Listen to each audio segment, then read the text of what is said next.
Estoy con Marcos Salinas, presidente de la Cámara Nacional de Comercio, para hablar del incremento salarial que fue propuesto por la Central Obrera Boliviana. Bienvenido, buenos días. ¿Cuál es la repercusión de los empresarios? Buenos días, Natalia. Un gusto poder compartir sobre este problema tan importante y con repercusión nacional. De preocupación, Natalia, porque no esperábamos que iba la COP a hacer un pedido tan fuera de la realidad económica de nuestro país. Es un pedido que desconoce la situación que está viviendo el gobierno, la situación que está viviendo el empleo en el país y los efectos negativos que puede tener este incremento son catastróficos, Natalia. Hay que tomar en cuenta que a esto se sumaría algo, el doble aguinaldo, que según lo dijo el presidente sería inminente. Esa es la pena. Tenemos en este momento un incremento de los costos salariales importantísimo que resta competitividad a las empresas, que hay empresas que ya no tienen la capacidad para pagar y además hay efectos negativos en la economía, en la estabilidad del país. Durante estos años hemos vivido una estabilidad muy importante. Ya en el presupuesto general de la Nación que ha presentado el gobierno no incluye un incremento de esta magnitud. Entonces el déficit fiscal se va a incrementar. O sea, el déficit fiscal al incrementarse está afectando la economía del país en general. Y además se suman otros efectos muy graves.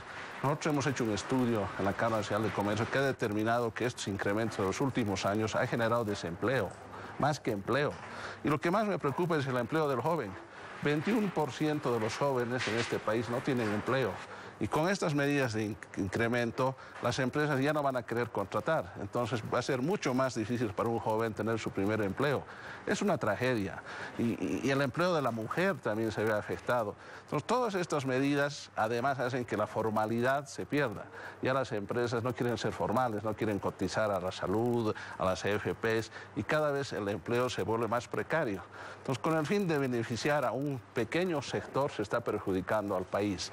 Y esto no es un análisis real de la economía. El incremento salarial va a ocurrir. ¿Cuál sería el porcentaje razonable para los nuevos empresarios, por ejemplo, y para las empresas? Porque no todas son grandes como para poder aguantar un 15% de incremento salarial, que es la propuesta de la COP. La propuesta es un incremento del 15% del salario mínimo y del 10% del bruto. Pero el efecto del mínimo va al bruto, porque el bono de antigüedad se calcula con el mínimo. Exacto. Bono de lactancia. Entonces, no va a ser en realidad un incremento del 10 al bruto, va a ser mucho más, sumado al doble aguinaldo. Entonces, realmente es muchísimo el incremento que se va a dar y las empresas ya no están en la capacidad. Por eso la Cámara Nacional de Comercio, en base a una propuesta seria, considera que el incremento no debería ser mayor al 3%. Y la razón es que el año pasado la inflación ha sido del 2.71%. Y para recuperar el poder adquisitivo deberíamos subir ese 2.71 más un poquito más por la productividad, 3%. Ese es el límite que nosotros ponemos. La reunión de la COP con el gobierno es este sábado. Con el presidente del Estado, Evo Morales, le va a entregar la propuesta en documento al primer mandatario. ¿Qué puede hacer usted como Cámara Nacional de Comercio, como representante también de los empresarios del país? Dos cosas. Primero, pedir que se acate la ley. El gobierno ha firmado un convenio ante la OIT que dice que los incrementos salariales tienen que ser negociados de forma tripartita. Tienen que invitarnos. Eso es un cumplimiento a la ley, en primer lugar. Y segundo, vamos a hacer llegar también nuestra propuesta, donde le digo, nosotros pensamos que no debería ser mayor al 3%, además basados en un estudio técnico, porque este tema del incremento salarial no es como una tómbola de sacar un numerito y que salga 12, 18, 15. ¿Usted cree que han hecho eso los de la COP? Me da la impresión, porque no hay un sustento técnico.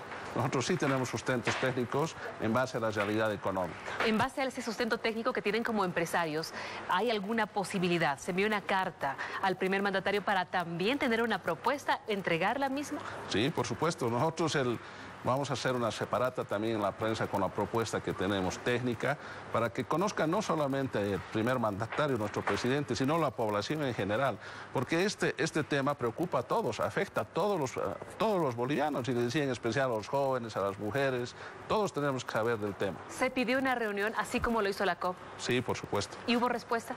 Todavía no. Inicialmente el ministro de Hacienda dijo que no íbamos a participar, pero hace 2 días ha dicho que sí vamos a tener una reunión con ellos, no con la COP, sino empresarios, gobierno. que ya es una apertura interesante, ojalá se cumpla y nos podamos reunir. Empresarios gobierno no significa ir al primer mandatario, estarían hablando con el Ministerio de Economía. Yo me imagino posiblemente con nuestro presidente, yo creo que él va a entender las razones del empresariado y no va a poner en riesgo la estabilidad económica del país. Bien, le agradezco mucho por estar con nosotros. Este tema apenas comienza, va a empezar a generar repercusiones porque la propuesta será entregada este sábado al presidente del Estado, Evo Morales, por parte de la Central Obrera Boliviana. Gracias por estar con nosotros. Gracias a ti, Natalia. Buenos días y bienvenido. Tenemos más para usted, consejos aquí.